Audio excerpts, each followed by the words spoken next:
Well, nakakaintindi rin naman si Ryan, mga tambayers ng Tagalog. I Ayan. will try po. Aha. I will try po. We'll try, yan. Yeah. We'll try, Yeah. ayan, to speak Tagalog. Ayan, gaano ka na katagal dito sa Pilipinas? Totoo? Gaano ka na katagal? How long have you been Oh, staying here in the Philippines? I've been here like 5 years. 5 years Yeah. already. But I feel like I've been here like 50 years. 50. Because I know everything already. Alright. So, ano yung mga nalaman mo sa Pilipinas? Oh, what?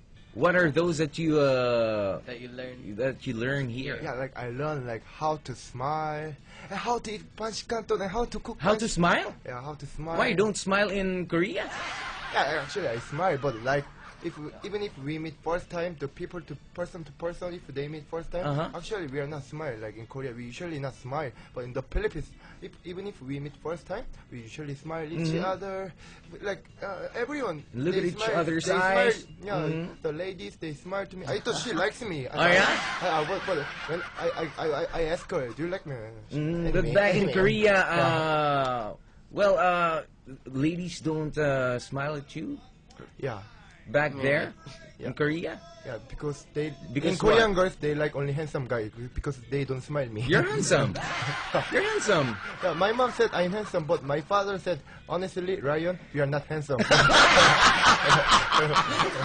So I know I'm not handsome now. Yeah. So, who do you believe, your father or your mother? believe your mother, believe your mother.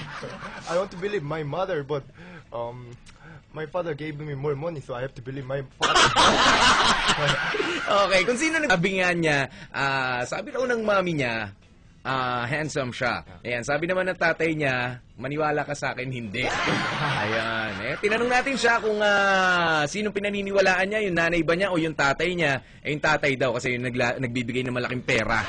Siya nagbibigay ng budget. Okay. What is your first impression sa Pilipinas nung dumating ka, Ryan? Oh, Philippines. Mm-hmm. My first time, like, mine it hard. Like, in the Philippines, like, they're really beautiful and handsome and they're kind, like, smile all the time. So, like, well, the weather is hot. That's why people are hot. Weather is hot, so maybe people are hot. Hey, I love really. They're really kind. Yeah, even I love it. All right. What do you miss most in Korea? Honestly, like snow, like weather, the winter. We have like winter. If like in the Philippines, if ever I have with girlfriend, if I stay with my girlfriend, if maingit, like we will not stay together, diba? But in Korea, if it's snow, malamig, the lady comes near to me, like it's like hug. Yakap-yakap, Yeah. ganyan. Oo, nga naman malamig eh. Kailangan talagang gumawa ng init. Di ba? Ayan, well, what do you like most about the Philippines? Philippines. What do you like most? Yeah, Philippines. Oh my God. Yeah. Pancit canton. Pancit canton. Yeah, like fishy ball, pancit canton. I like everything. Yeah. Why? I like everything except cockroach. Cockroaches. Why don't have cockroaches there in Korea? Actually, but in Korea, the cockroach can fly, but in the Philippines, cockroach can fly very well. Very well. So I afraid. Okay. Ayan, tapos right on target ang mga cockroaches dito. Sa Korea, hindi. Yeah. Hindi sila marunong magsilipad. Yung mga ipis daw dito, magagaling. Ang bihira talaga.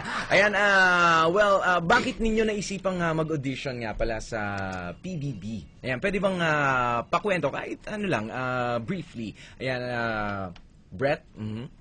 Just thought it would be a good experience.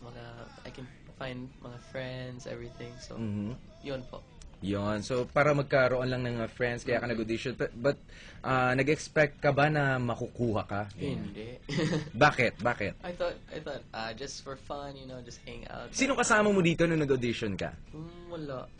Wala kang kasama? Wala. Yan. Saan ka ba nag-stay I had a dito sa... different audition, man. Yan. So, mag-isa ka lang, audition ka Bawal lang. Bawal secret ang mga auditions. Okay. Ayan. May mga secrets din, okay? Ayan. Tapos, how about you, Ryan?